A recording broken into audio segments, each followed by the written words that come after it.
It is 18 July. I'm Charlie Garrett, and this is the CG Report. Absolute control of the money we spend.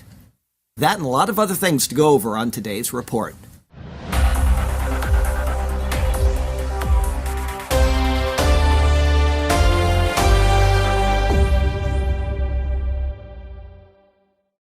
All right, let's see here. We got some visitors that popped in today. First was Jim and Christina McDonald. Okay, they came all the way from Eureka Springs, Arkansas.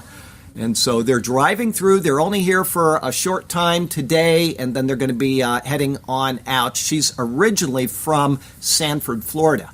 And whenever I hear of Sanford, Florida, I think of something that happened when I was young is, people want to impress other people with all the things they've done. Well, there was one of my friends that we were driving to North Carolina for a surfing tournament, and he was talking about somebody he met that he'd surfed everywhere. Wherever you said you'd surf, this guy had surfed. And he said, I used to surf Sebastian. Well, me too. And I've been out to Hawaii. Oh, me too. And so finally he got tired of this. And he said, have you ever surfed the Sanford Pier? And the guy said, I love the Sanford Pier. He said, you liar. That's in the middle of the state. So whenever I hear of anybody speaking about Sanford, I always think of that guy that couldn't tell the truth. There you go. Okay, and then we also have, I hope I got all three names right, Jay and TJ and Pam. And they're from Tampa. They're visiting from Tampa, and they found us through the Sergio and Rhoda videos, as did Jim and Christina. And they wanted to come down today and fellowship with us. So here you go. It's welcome to all of you. Thank you for making the effort and coming by. All right. And then I have one more thing to announce is I have a bandana on from Brent Spray, who was here a while ago. A lot of you met him and his wife, and he was out at the projects with us one time. And he sent me a bandana from his cowboy church in Henrietta, Texas. And so I want to thank him for that. They actually did it right. They put the print where you fold your head, because usually they put it on the other side and it comes out either backwards or it's hidden. So they got this done perfectly. So thank you for that, Brent. And let's see, you're starting out with some news from Israel today. From Ynet, Israel-UAE economic ties falter as U.S. freezes projects. The enthusiasm surrounding the Abraham Accords, especially the seemingly flourishing relationship between Israel and the UAE, seems to have taken a back seat following reports that none of the economic projects promised by the United States as a part of the agreements have taken off.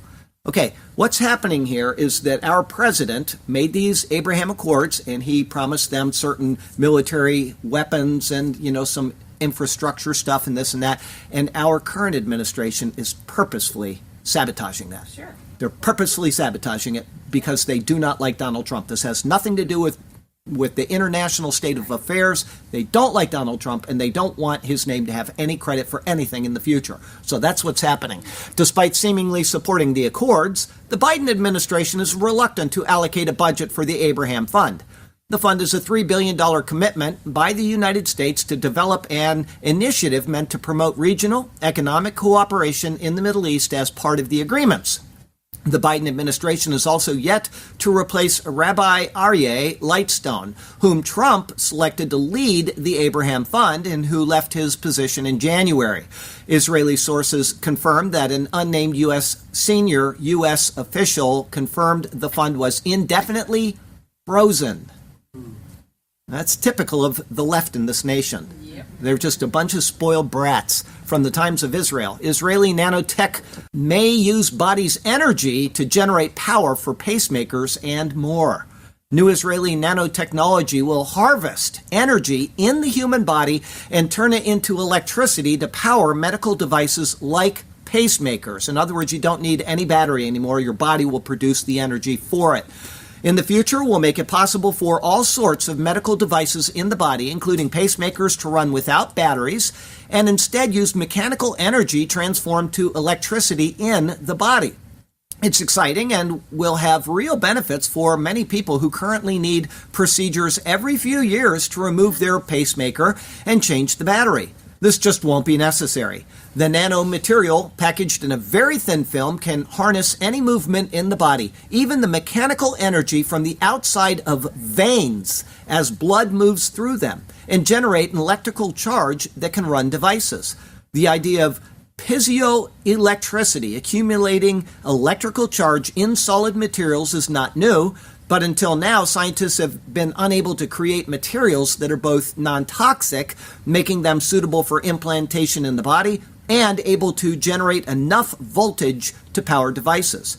The academic team mimicked the structure of collagen, the most prevalent protein in the human body. The researchers used non-toxic materials that they say will allow cheap production of the nanofilm. The product will be akin to a kind of tiny motor for very small devices. Good stuff. From All Israel. I take this one to heart because I am an employee of 7-Eleven. You may not know that, but I have 3 part-time jobs. I started with 5 when we began preaching in the Superior Word, and I'm down to 3 now, but one of them is working at 7-Eleven. So when I saw this, I got a kick out of it. Is the 7-Eleven franchise coming to Israel? Electra Consumer Products was looking to become a formidable player in the retail food sector, opening an estimated 400 branches nationwide. While there have been several attempts to bring 7-Eleven to Israel in the past, this is the farthest along any negotiations have gotten. The 7-Eleven chain, based in Texas, operates some 71,000 stores in 21 countries, including the UAE, Sweden, China, Australia, and South Korea. When I lived in Japan, they had 7-Eleven. Does anybody been to Japan, lived there for a while? Okay, do you remember how they called 7-Eleven? I think it was just 7-Eleven. Yes, but they said, Sebun, Ilebun, Ikibun, which means 7-Eleven, feeling good. So there you go. And then when I was in Malaysia, they also had 7-Eleven in Malaysia. Something terrible happened at the 7-Eleven right down the road from where I lived in Malaysia.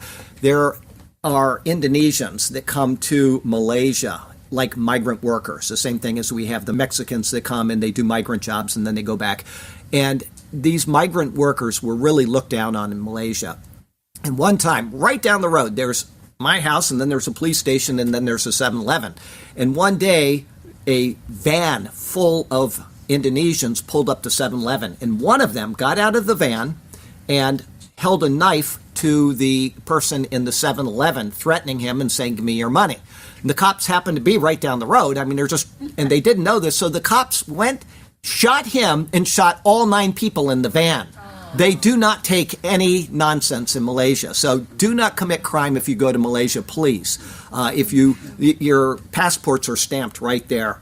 Drugs in this nation carries a mandatory death penalty. There's one appeal to the king. He always denies it, and then they hang you. So don't go into Malaysia with a joint in your pocket because they will hang you. They don't care. These people do not tolerate nonsense over there. Anyway, the chain is famous for being open 24/7 and giving out free Slurpees every July 11th in honor of its name. While American immigrants to Israel might get excited at the prospect of seeing the familiar logo, the products offered at 7-Eleven stores here will likely vary compared to the U.S. branches. And that's the case wherever you go. If you go in Malaysia, they've got curry on the wall and they sell durian and all that kind of stuff, just like they take the local products and they sell them as well as their brand stuff. So you go to Japan and you'll get sushi on the counter and whatever. So anyway, Times of Israel.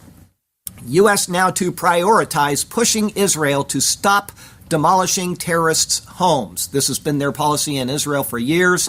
Terrorist kills a person in Israel, Israel destroys their home. This is a disincentive for them to do it. But the U.S. is now telling them, we don't want you to do this. This is their policy.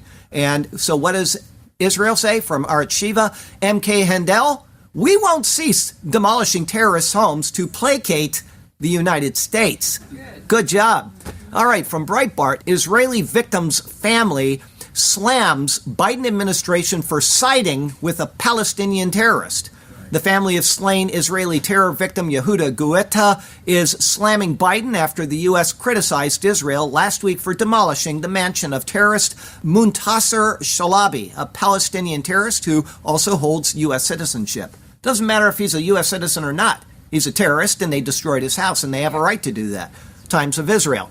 Israel to withhold nearly NIS $600 million from Palestinian Authority over terror payments. The Security Cabinet voted to withhold nearly $184 million U.S. dollars from the Palestinian Authority to offset funds that it pays to terrorists and their families in the past year. According to a report, the Palestinian Authority transferred $182.82 million in indirect support for terror in 2020. In light of this report, these funds will be frozen from the monthly payments that Israel transfers to the Palestinian Authority, the Prime Minister's office said in a statement. Year after year, they pay these terrorists, and so Israel says, you're not getting our money to pay for you killing our people. Good for them. Mail Online. Here it goes. Israel will give a third COVID shot to adults with weak immune systems and could roll it out for the general public. We'll monitor that and see how it goes. Now some news concerning the state of Christianity today. Speaking of Brent Spray, who sent this to me, he has gotten through all of the Exodus sermons. So he's done all of Genesis, and now he's gone through all of the Exodus sermons, and he said, I listened to most of them twice because I wanted to make sure I got everything straight. And so the sermons are a little technical at times, I admit that, but the information is there, and the one thing that you need to know about Superior Word sermons is that you are going to find Christ when that passage is presented. It's very rare to have a non-Christological passage from the books of Moses. Okay, from JTN, student body president faces impeachment for saying gays and lesbians must be born again. The University of North Alabama's student government is threatening to remove its new president for saying gays and lesbians must be born again. It's not clear whether the 24-hour image posted by Statham, a rainbow T-shirt with the message, "Born this way? You must be born again," was intended to criticize sexual orientation or simply call on homosexuals to become Christians. Statham, here it is, biggest mistake in the world. Statham has already apologized for his short-lived Instagram story. You do not apologize for the Word of God. That is one thing you are never to do, is to apologize for proper doctrine from the Word of God. No person is going to enter into glory without going through Jesus Christ. Amen. No person. If you don't call on Jesus Christ, if you are not born again, you will not be going to heaven. That's the way it is. I'm sorry if you feel differently. I will never apologize for that. This person made a giant mistake in the presence of his Savior. But his colleagues warned that he will face impeachment proceedings if he does not resign. So it didn't matter. He apologized, disgraced the Lord, and they're going to impeach him anyway. The university has defended Statham's right to freedom of speech, even when it is offensive to others, citing a recent Supreme Court ruling on student speech, but has not stated whether it will halt impeachment proceedings or overturn his removal. So there you go. The university is saying we side with free speech, but we're not going to do anything about it in the process. Okay, I was here looking handsome this morning all by myself, and Ron walked in, and he handed me a newspaper from the Villages. They live all the way out in the Villages, which is like 10,000 miles away from here, and they drive here every single week. It says, Hope Community Church pastor Don Winters is challenging his congregation to walk a mile with no shoes at all by asking them to leave their shoes behind following Sunday worship. Okay, so what he's doing is a charity drive. You come to church on Sunday, I'd like you to leave your shoes here and then spend the rest of the day not wearing any shoes, just as a offering to the people of this community. He wouldn't get very much from me because I'm barefoot all the time anyway. Okay, but I thought that was a very cute article. My hat is off to this gentleman for doing that. I save a lot of money on shoes. I don't know what you people spend on shoes every year. I don't, okay? The what?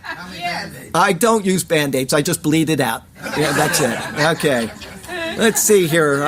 Okay, Epic Times. Pastor who resisted church lockdowns threatened with death. His family intimidated. Pastor Brian Gibson, who has been a target of cancel culture for resisting draconian lockdown measures as well as for exercising his First Amendment rights, has received hundreds of death threats. He and his family have experienced various forms of harassment. People broke into my house, kicked my gate down, hacked all of our accounts. It's amazing what they can do and how coordinated some of these intimidation rings can really be. I think I underestimated what that would really be like until it happened to me. Gibson and his family were threatened on social media and received intimidating phone calls or mail. Gibson has multiple churches in Texas and Kentucky through his organization Peaceably Gather. He has helped churches to reopen when pandemic-related lockdowns were imposed across the country. When lockdowns due to the pandemic caused by the China virus were in effect, Gibson's Church in Kentucky ran a drive-through Easter egg giveaway for kids. Now, whether you agree with Easter eggs or not, I don't care. I'm just reading you the article, so don't send me an email about that. The health department told the pastor that his church would be shut down if he continued to pass out eggs. There were less than 10 people working, gloved and masked, giving an egg to a kid in the name of Jesus, yet the health department had concerns about it. They're letting the liquor stores do drive-through sales. Yes. They're letting the fast food places do that. The Lowe's is full of people. Home Depot's full of people. All the big box stores, right? He then stated, peaceably gather and rallied pastors. Over the course of the next 3 weeks, 5,000 churches opened up with us. On January 5th, the day before the U.S. Capitol breach, Gibson gave a speech at Freedom Plaza in D.C. The only thing I did on the 5th is I preached the gospel of Jesus Christ of Nazareth in Freedom Plaza, telling people about his death, burial, and resurrection, telling people they could be forgiven of their sins, and also standing up and speaking for the First Amendment, he said. About 6 months earlier, when speaking out in Arizona, Gibson had taken a selfie with a man who stood out in the crowd because he was wearing a large horned fur hat. I take a picture with him, post it on my Instagram. This guy's got the craziest outfit in Arizona today, he said. It turned out that the man in the picture became one of the people who entered the Capitol building during the breach on January 6th and was later arrested. Media used the picture to try to frame the pastor, saying that he was one of the masterminds of the Capitol siege. I wasn't in the Capitol, but I think what they do when they create these hit pieces, they're trying to build a narrative against you, build a case against you. Number one, with the public, and number two, they want a legal case against you. The mainstream media works to try to spin the narrative. No. And to spin public opinion before they'll ever file charges on someone. In America, we become so comfortable. We don't want to give up any of our comforts for real truth and real conviction anymore. And that's why the church remained silent during the lockdowns. So that's why so many pastors didn't speak up and push back. That's a man of integrity right there. Yes. He needs to be applauded for what he's done. Amen. And the press, yeah, there you go. The press needs to be closed down. Amen. From TNC, Malcolm, more hidden facts about the unmarked graves. Okay, I told you about the unmarked graves last week. 245 people at the Catholic Church, okay? And all of a sudden, and I didn't make this connection, and somebody's been checking this out. It's a long article. I'm not going to read it to you, but she has gone and checked out all these other places where people are buried. Guess what they are? Graveyards. They're just places where people were buried, unmarked graves that were not children, but they're claiming that the Christians have done this all over the place. So there is the Catholic Church's responsibility for those 245 children that they murdered, okay? But now this is becoming an epidemic against Christians by lying and getting the media stirred up, and they're burning down churches and everything else. This is a terrible thing that's happening. So if you want to read it, I'll give you the title again. Malcolm, More Hidden Facts About the Unmarked Graves. Okay, it's a setup against Christians is what's going on. Yep. Some news from the Mideast and Africa today, from Jerusalem Post. Iran has declared war on the United States in Iraq through its proxies. Iran has done this before, using pro-Iranian groups in Iraq to wage an insurgency against America after the U.S.-led 2003 invasion of Iraq. The reason why I brought that up is because we're dealing with these people, and we know that this is what they're doing. They are sending proxies out to kill our soldiers if they can. They're bombing our installations in Iraq, and we're still dealing with Iran. From MSN, Pentagon deeply concerned by recent attacks on personnel in Iraq and Syria. The Pentagon said it was deeply concerned about a series of attacks on U.S. personnel in Iraq and Syria in recent days.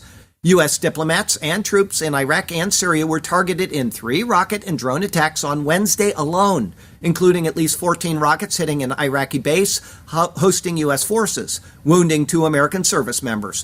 While there were no immediate claims of responsibility for the attacks, part of a wave of targeting U.S. troops or areas where they're based in Iraq and Syria, analysts believe they were a part of a campaign by Iranian-backed militias. They're using lethal weaponry. I don't know how you can say anything other than this is a serious threat. The U.S. has been holding indirect talks with Iran aimed at bringing both nations back into compliance with the 2015 Iran nuclear deal, which was abandoned by President Trump. So our administration right now, ignoring the lives of our service members, just to shame Donald Trump. That's what it comes down to. Times of Israel. Saudis concerned by Iran nuke activity, not consistent with peaceful purposes. Saudi Arabia is greatly concerned by the recent increase in Iran nuclear activity. A foreign minister official in Riyadh told Reuters as Tehran continues to violate the terms of the 2015 nuclear deal. The official said the kingdom is greatly concerned about the increased pace of Iran's nuclear activities and development of capabilities that are not consistent with peaceful purposes. The IAEA reported that the Islamic Republic intended to enrich uranium to 20%. In the latest sign that indirect negotiations between the U.S. and Iran to revive the nuclear deal could be stalling. They're not going to stall. This new president's going to be installed in another month. And when that happens, I bet you this deal will go through. It's just me guessing. It's not any more than that. The latest move takes Iran a step closer to developing materials that could be used to make a nuclear weapon. Although Tehran insists it is only interested in the technology to fulfill its energy needs. The Saudi official said the latest activity represents an increasing threat to regional security and non-proliferation efforts, in addition to hampering efforts to secure a comprehensive nuclear deal that ensures global and regional security and stability. Mail Online. Egyptian man, 24, who stabbed father of 12 rabbi outside a Boston synagogue, overstayed student visa and was in the United States illegally, ICE says. And this is who we have in this country that we won't deport, are illegal immigrants. That's what the word illegal means. It's somebody that is not legal. People that come here, I don't care where they come from, I don't care how many come, as long as they come legally, that's the way we do things. But we have laws on the books in this nation that our Congress will not enforce. And they bring these people up and they question them in the Congress, and those people turn around and say, you wrote the laws. We have to enforce them. If you don't like your laws that you wrote, then write new laws. But this is the state of this nation that we're in right now. Mail Online. Gay men will be crushed to death by pushing wall onto them as part of nationwide return to Sharia law in Afghanistan under the Taliban. Yeah, Gul Rahim, 38, Taliban judge, has given a glimpse of life under the Islamic group. Spoke matter-of-factly of chopping off the hands and legs of thieves, said gays should be stoned to death or killed by having a wall toppled on them. Women can leave the house, he insisted, though they have to get a permit first. This is where we're going after 20-some years of our military people dying in that country. We're going right back to this. Yep. As we span the globe, we try to never miss something interesting from Mongolia. From Intrado. When it comes to online payment services in Mongolia, KPay is second to none.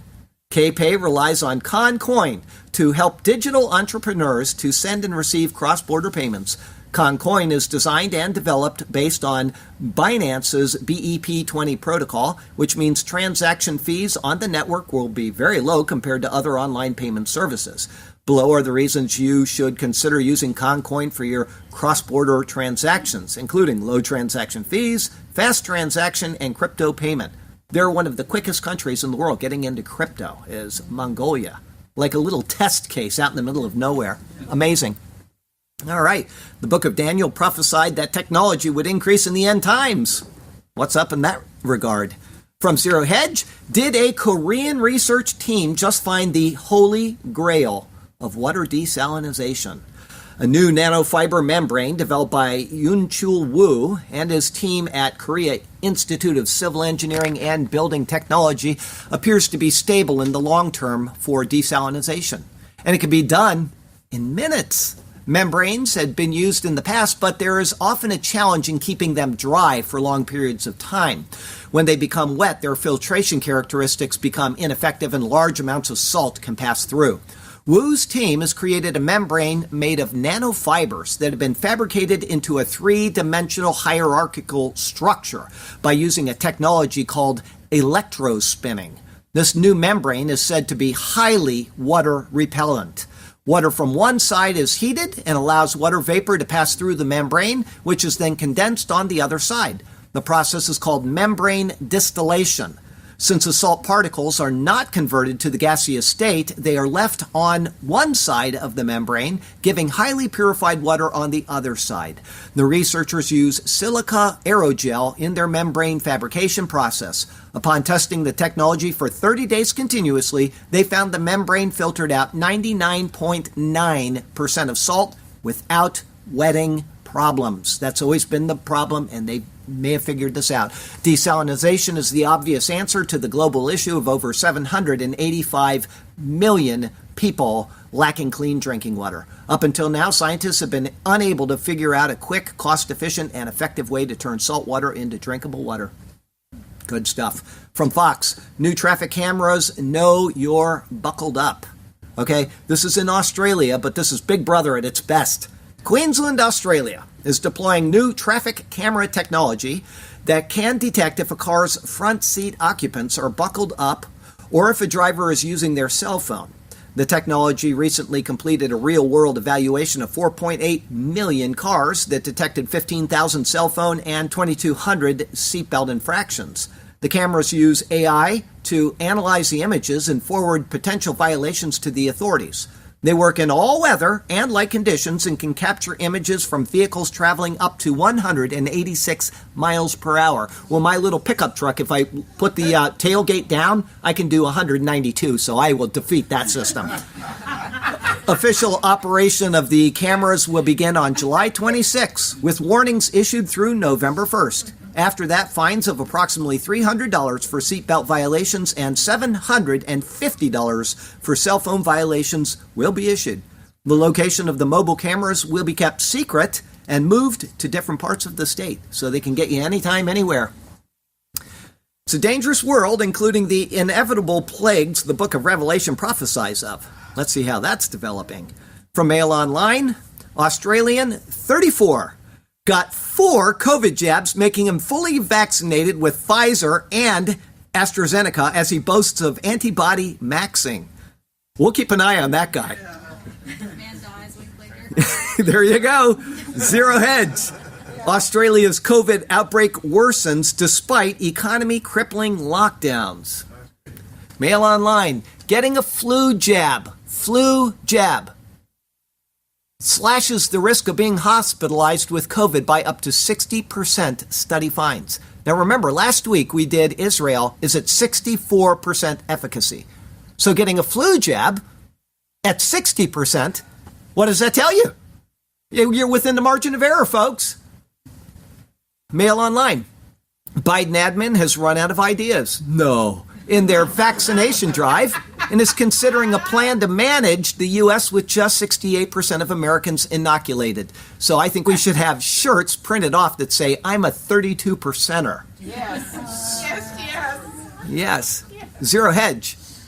Just 25 under 18s died from COVID in England. 100s died from suicide and trauma. Yes. The numbers show that there is around a 1 in 500,000 chance of a child dying from coronavirus in England, and that includes victims of pre-existing medical conditions like heart disease and cancer. More than 75% of the children who died had chronic conditions, while 2/3 had more than one underlying condition, and 60% had life-limiting conditions. Okay?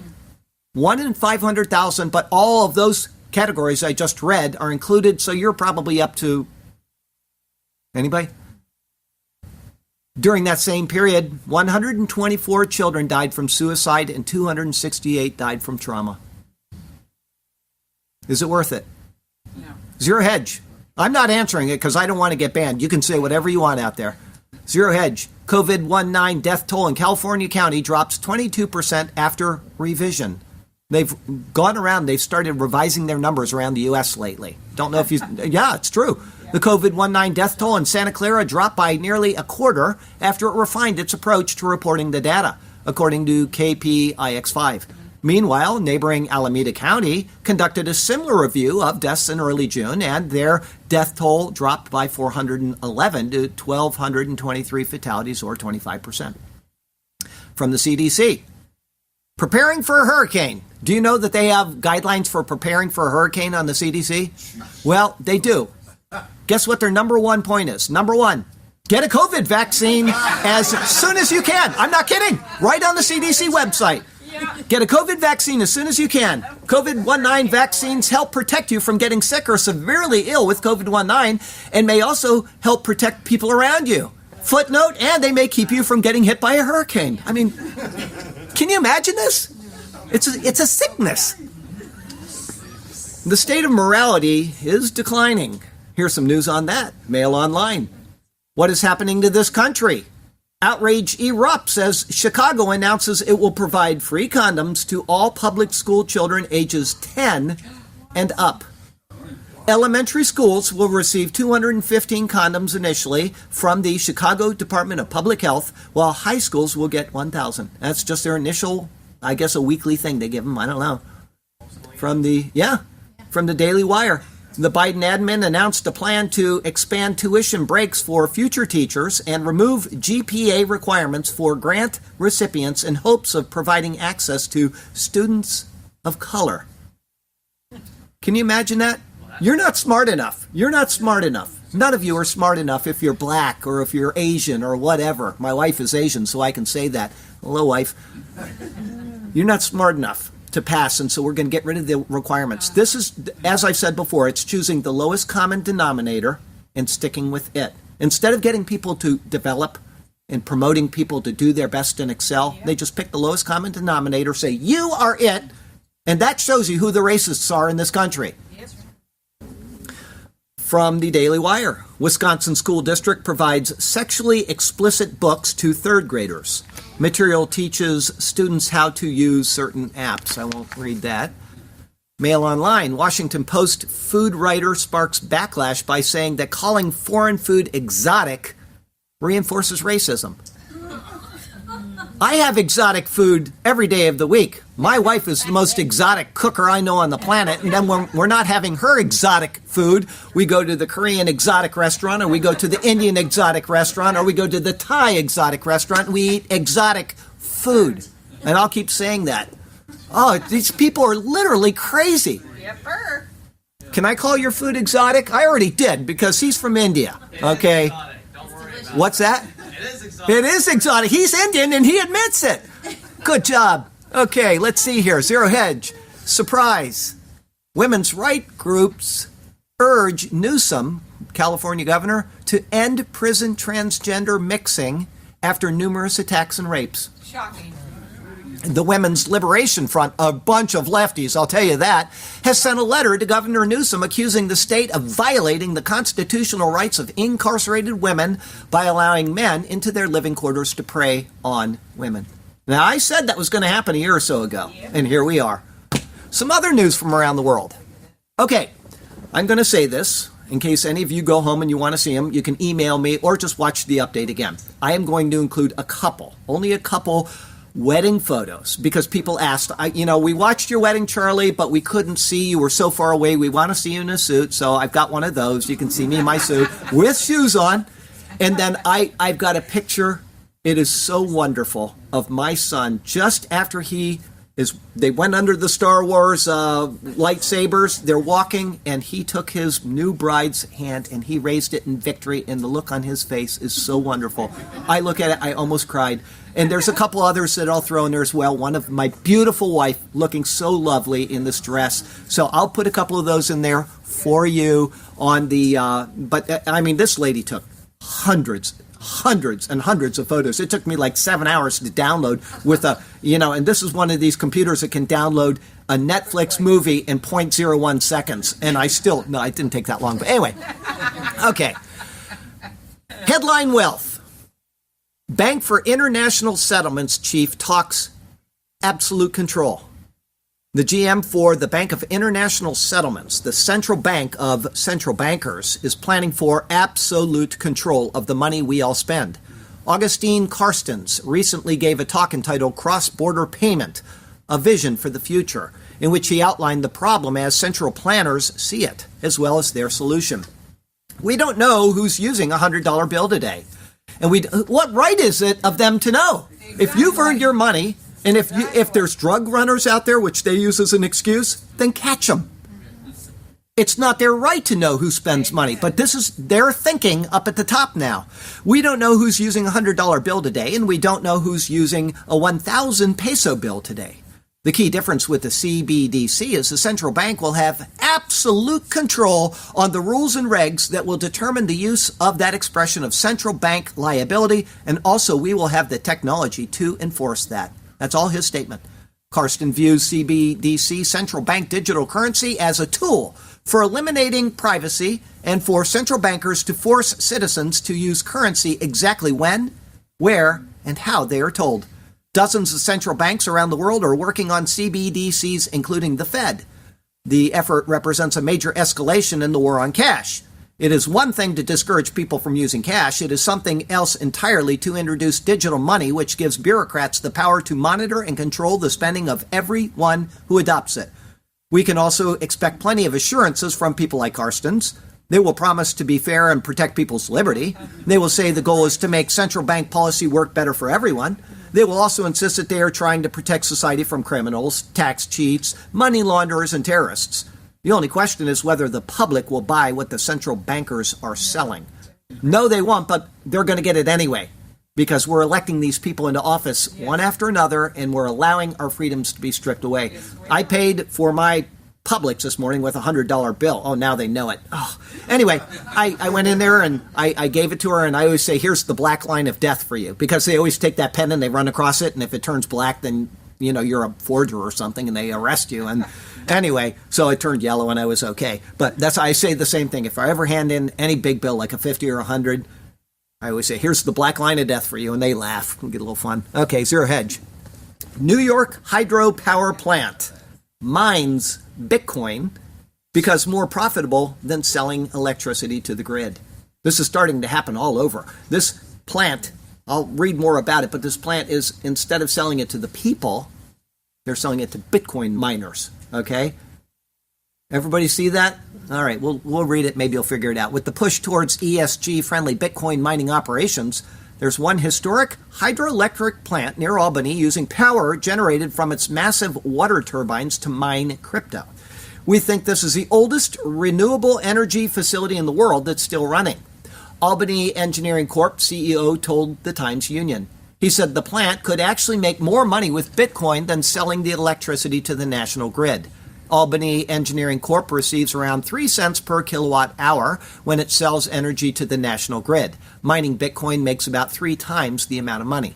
So they sell it to these miners. And what happens? They've taken renewable energy out of the play, and now we have to have more non-renewable energies to fill the grid. Right? That's what's going on. I saw one on this about, I can't remember what country, maybe Mexico or somewhere in South America, I think, and they're going to use nuclear-powered plants to mine Bitcoin. Zero Hedge. FBI wants family members to snitch on each other to prevent homegrown extremism. This came out a couple weeks ago. It came out again this week, and I'm reading it just so you know this is exactly what the Stasi told their people to do in East Germany. And this is what the KGB told their people to do in Russia. Just report on your people. And I have a comment about that when I get done. It's a short little article. As the Nazis worked together to consolidate their power and build a cohesive national community, suppression of dissent played a key role. In 1933, the Nazis issued a decree that required Germans to turn in anyone who spoke against the party, its leaders, or the government.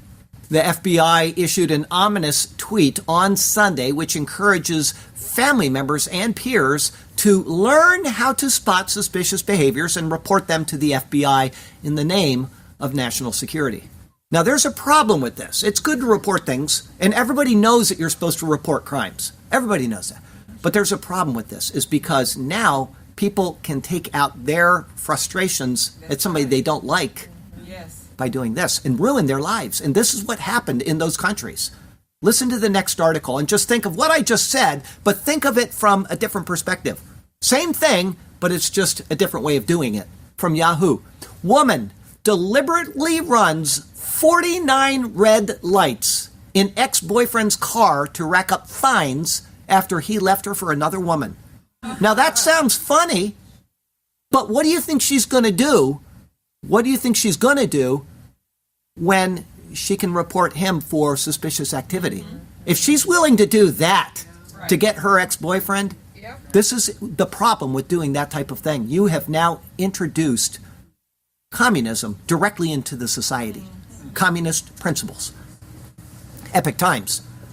Pentagon offered National Guard troops 2 days before January 6, former Chief of Staff confirms. Now, this was out there, but it's never been confirmed. He has now openly confirmed it. The Pentagon offered National Guard troops 2 days before the January 6th breach of the U.S. Capitol, but that proposal was rejected. Patel, who served as Chief of Staff to the acting U.S. Secretary of Defense under President Trump, explained why the Capitol breach could have been prevented. Patel said that he believes that the offer from the Trump administration was blocked for political reasons. We all know this, but now he has confirmed it. We had offered the Capitol Police and Mayor Bowser of Washington, D.C., thousands of National Guardsmen and women 2 days before January 6, and they turned us down. So it could have been prevented. Why on January 6, when it has now been publicly admitted by the FBI that they had info that there could possibly be a situation like that at the U.S. Capitol? Why weren't the cabinet secretaries under President Trump briefed? Why didn't the FBI put 1,000 uniformed agents around the U.S. Capitol? Where was the fence? If you look at the videos from January 6, an entire side of the Capitol, and I believe it's outside, was totally unmanned. No police officers whatsoever, and that's where the crowd first came in through. It's all been a setup. We've known this all along, but now this man has just confirmed it. It's all been a setup. Epic Times. Biden admin halts detention of most pregnant postpartum illegal immigrants. The latest loosening of border enforcement in the Democrats' first term. If you're pregnant or if you got postpartum or whatever, they used to deport you. They won't do that anymore. Just come on in. We'll pay for all of your medical bills and you'll get your rights to be a citizen through your child in 30 minutes and etc. Newsmax. Rasmussen poll. 58% say media is the enemy of the people. No kidding.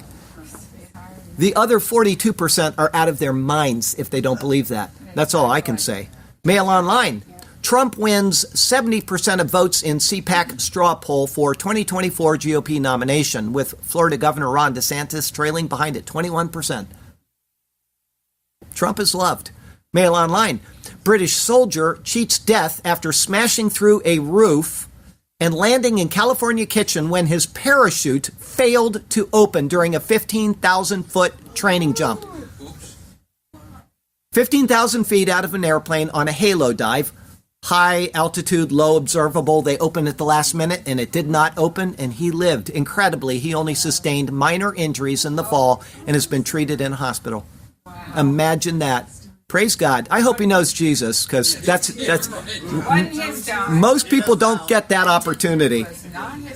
Okay, this has absolutely nothing to do with any Bible-related issue, but I want to see if you've ever heard this title at any point in human history. Okay, this is just a title to an article. Just think, has this ever been done before in human history? Two drunk girls, this is Mail Online, two drunk girls in Gucci shoes are caught on video trying to make themselves dumplings in a closed New York City Chinese restaurant after power cut caused the doors to unlock after midnight. Has that ever been done in human history? I don't think so. I think that's the first time in human history. There's nothing new under the sun. There's nothing new under the sun. Well, next time it'll be new. Okay. I just saw it and I thought, I just can't even imagine. I'm going to read it again now. Two drunk girls in Gucci shoes are caught on video trying to make themselves dumplings in a closed New York City Chinese restaurant after power cut caused the doors to unlock after midnight. The whole thing is just bizarre. Okay. Mail Online. Wyoming rancher survives on beer for 2 days after getting pinned under his ATV in a rollover crash. Immediately after rescue, he broke into a Chinese restaurant and made dumplings. Okay, that's not true, but I added that in. That's what I think probably happened. Okay, who said it? The only thing that we are entitled to is hell. Who said it? She listens to the Bible study. I just wanted to know if anybody listened to the Bible study. Here's what happened. I was teaching here on Thursday night a week ago on total depravity and your need for Jesus and all of those kind of things. And I just stopped and I said, listen, we don't deserve anything. We deserve absolutely nothing. I'm so tired of pastors and preachers telling their congregation, you deserve this and you deserve that. I said, the only thing that we deserve is hell. Amen. And I said, that's confirmed in John 3:18. Not John 3:16, John 3:18. He who does not believe in the Son is condemned already. That's all we deserve. Anything else is an act of grace and mercy. And so Mary down in Naples emailed me and she said, I want you to make a video out of this 30-second clip. Please do that because I want to remember that, and I want to come back and click on it from time to time to remember that. So I did. I cut it out of there, and I made a video, and you paid attention. Pam, thank you. Okay. Now, I've got a lesser here for you. Actually, it's two of them. I took Les and Kathy's and put them together because they flowed well together. His parachute failed to deploy, so a rooftop was doomed to destroy. He ought to have ended, but angels defended. God is not done with this boy. Once again, we have seen Fall of Man that did not go according to plan. It was not very cute when he cried out, oh shoot, C-H-U-T-E, though he'd taken a trip to Iran.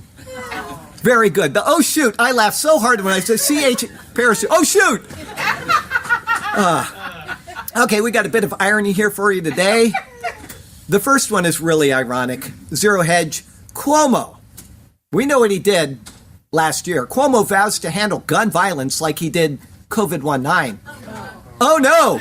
Cuomo's just going to show up and shoot all your grandparents. That's what's going to happen.